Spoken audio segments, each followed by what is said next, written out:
Ian and Larissa asked me to read a couple of quotes from a man named John Piper, who's a well-known Bible teacher, and he talks about marriage and how this mystery refers to Christ and the church. And he says this: marriage is not mainly about prospering economically. It is mainly about displaying the covenant-keeping love between Christ and his church.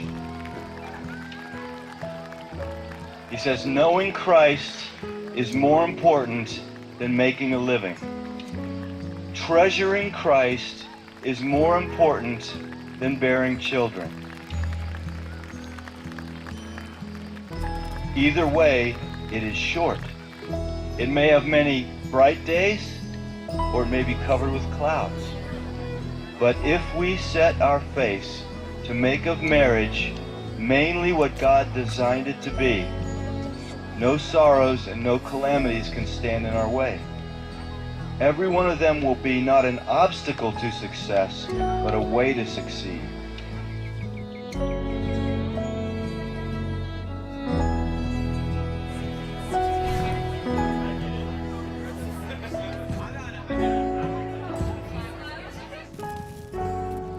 The beauty of the covenant-keeping love between Christ and his church shines brightest when nothing but Christ can sustain it.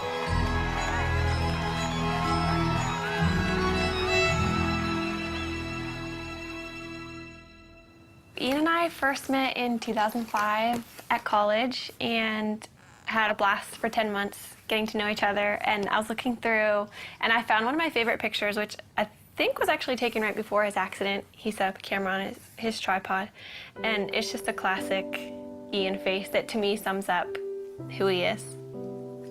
We'd been dating for 10 months and he was working an extra job for his dad, and he was on his way to work near Pittsburgh.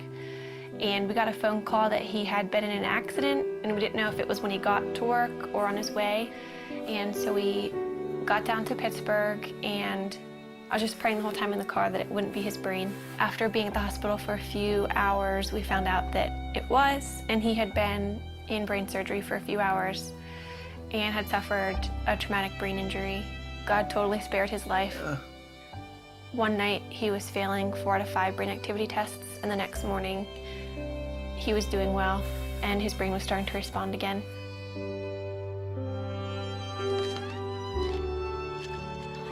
I moved in with his family after the accident, so I was really involved in his therapy and just did whatever I could to make his life fun. We'd go out on dates, and looking back, it's weird because he couldn't talk and he couldn't eat.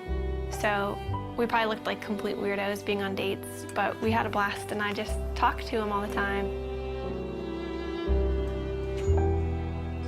I knew that before Ian's accident, he was very serious about marriage and was ring shopping, so I knew where he was, and that helped me so much. After he couldn't talk, I knew that he loved me, and I knew where he wanted the relationship to go because we were dating very intentionally.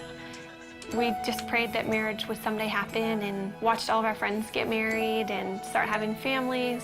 That was challenging, but we just tried to hold out hope that that would be us someday.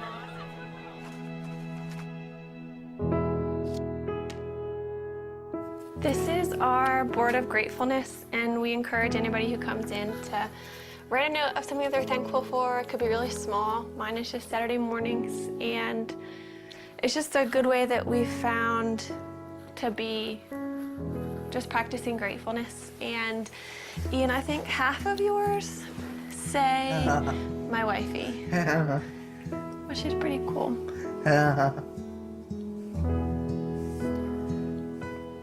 We decided that we couldn't really consider marriage as an option until Ian was able to communicate. But if he could communicate with me, then we could have a marriage, knowing it would be really different.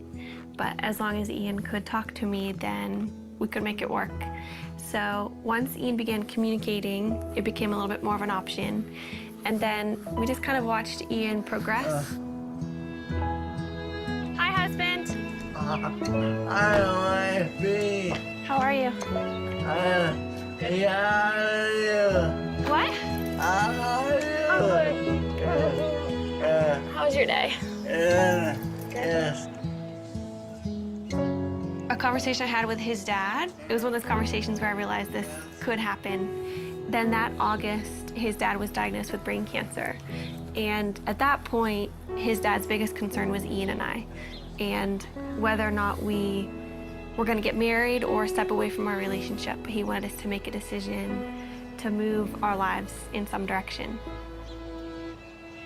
He passed away before he was able to see us get engaged, but that was a huge impetus in why we started to pursue engagement.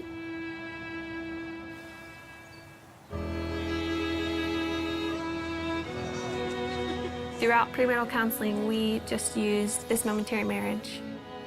It was so helpful because John Piper talked a lot about primary things and secondary things, which is really important for us because when we're walking out our marriage practically, Ian can't do the secondary things like working or making a meal for me. Everything that's primary, though, he can do, which is leading me spiritually. Ian always comes back to the foundational truths of who God is and kind of reels me back in from my emotions, and that's the most important thing. We have two friends that we're going through the book with. I think we've just been able to help them see that maybe the little things that they're excited for about marriage are worth being excited about, but they're not the end all and be all of their marriage. But we also have so much to learn, and we're learning from them and things that they share because our relationships are different and we can glean different things from each other. I think what helped us in deciding to make this commitment to each other, at least for me, is knowing that Ian wouldn't have left me if the roles were reversed, and that we love each other and we know that God's going to be faithful to our marriage. We're able to love each other with, I think, a more Christ-like love because of Ian's disability, and just to understand that picture a little bit better than if you were healthy. Yeah. Do you agree? Yes. What about God enables you to have a happy marriage? You know, What? he's awesome. He's awesome. Yeah.